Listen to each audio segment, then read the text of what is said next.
Fred, how you feeling after your procedure? Yeah, I feel good. I'm very fortunate. Modern medicine and technology is amazing right now. I had a pacemaker put in after my first open heart surgery back in 2005. I developed 100% heart block, and this is the third pacemaker that I've had now. And I've got a monitor next to my bed that showed I was low battery, so went in for the procedure, and yeah, it was quick. And the biggest thing is just being careful, standing on the side. I just got to avoid being hit. And I'm not as quick as I used to be standing. So I'm very careful in standing over on the side. Okay, good. I'm glad everything went well. Thank you. You had an awesome season last year. Got to the tournament, did a great job of holding home court in Pinnacle Bank Arena.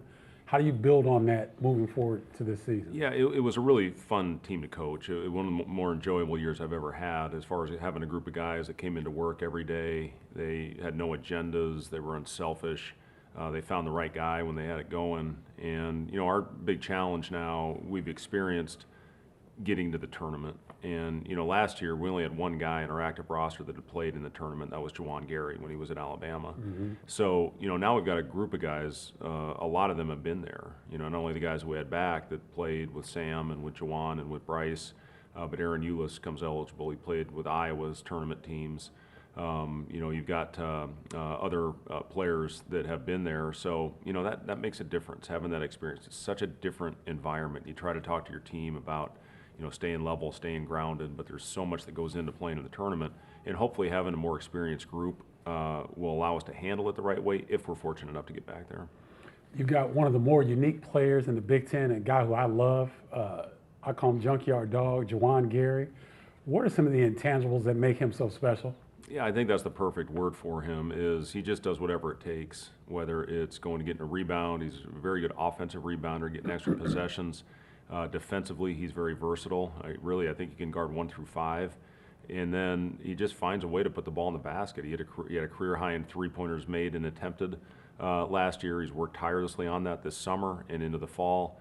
And, if he shoots the ball, at a higher clip, he's got a chance to have an incredible season. And he's just I love the kid for what he's all about. He's not the guy that's going to go out there and make all the plays to maybe get on SportsCenter, but he's just a flat out winner. You brought in a good group of guys coming in, a couple guys with some Big Ten intel, and Connery Sejan and Gavin Griffiths. How have they acclimated to the program? Well, we really had to replace a lot of shooting when you lose Casey, a couple of the other guys that went into the portal. So it was very important for us to try and replace. You're never going to replace what Casey did. Right. And, we're not saying we did that. But when you get guys like Connor Sejan, who set an all-time record at Wisconsin for freshmen in three-pointers made, 69 threes, and then you get Gavin Griffiths, who shot about 40% the last month of the season from the three-point line. You've got two guys that can provide spacing for your offense, and also guys that can heat up and hit multiple threes in a row, and that's what those guys have done. And our offense is all predicated on spacing and ball movement, and those guys have really fit in well. You had one of the more unique players last year in Rink Mask that really had an outstanding season. He's going to be out this year. What do you tell him in terms of approaching him having to sit out the season because of his injury? Yeah, Rink, he was very unique because at 6'9", he led our team in assists, and he also led our team in rebounding. And yeah, he was a guy that could really get it going. Hit 6 threes against Ohio State in our win at home.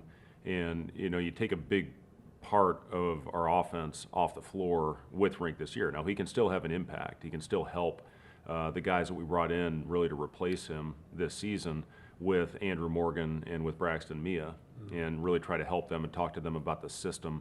And he's been great with that. It's hard to lead when you're not on the court, but Rink has natural leadership ability, so he's going to be there, especially for those big guys.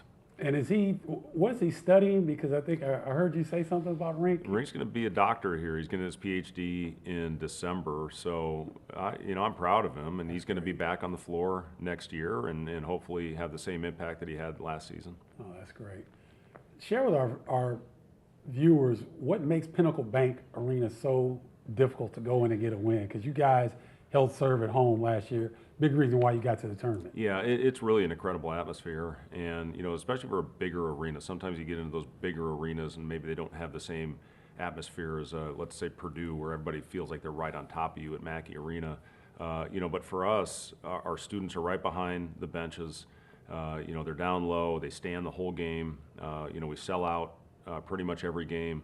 And it really is, and talking to Gavin and talking to Connor, when they came in, they put Pinnacle Bank as one of the most difficult arenas to play in. So we're very fortunate. We have great fans.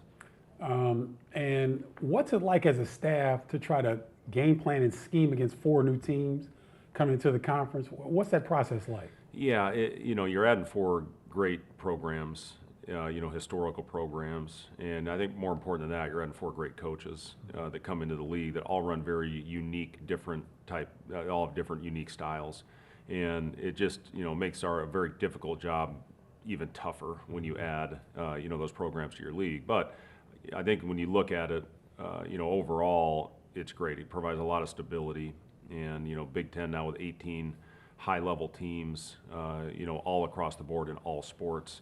With conference realignment and everything we got going on in today's landscape, I think it's awesome for the Big Ten. Do you think your experience as a player in the NBA and coaching the NBA helps with this era of college basketball right now? Well, with the travel, we're playing in pretty much every time zone now. And, in the NBA, I'll never forget this. We had a week where we played in all 4 time zones in 1 week. And it provides some challenges for sure. Mm-hmm. The biggest thing you have to do is, you have a support group with your nutritionist, with your sports scientist, with your trainer, with your strength coach, to put a plan together on how to adjust when you're traveling across time zones. So from that perspective, I think the travel will give us a little bit of a benefit. The thing that we're fortunate with our location is we're not traveling coast to coast. Mm-hmm. I think that would provide a lot of challenges. So I think we're very well located with where our league is right now. Mm-hmm. But yeah, it's still going to be tough when you have to travel and late, getting home 4 or 5 in the morning, especially when you play on the West Coast, and then having to find a way to regroup. I remember as a player, when you traveled west to east after playing multiple games, the challenge of getting your legs back, the challenge of getting your sleep pattern back where it needs to be in order to compete was very difficult. So, it's a challenge, Stephen, but, everybody's got to do it. You were 3rd last year in the Big Ten, highest finish you've had. How can you take that even higher or contend for a Big Ten championship? Yeah, the biggest thing that we talk about our group is consistency. And, that was one thing I was really impressed with last year with our group. And we were one, tough possession away in our game at Illinois, where there was a foul with about 3 seconds left. We win that game. We were 2nd in the league behind Purdue last year. So, we did a great job protecting home court. We had some big road wins late, but early on we did not win on the road. So I think we need to do a better job on the road, but consistency, that's what we have to be. And again, I think when you look at last year's group, we did a really good job of that and playing for the right reasons. And if we do that, we're going to have a chance.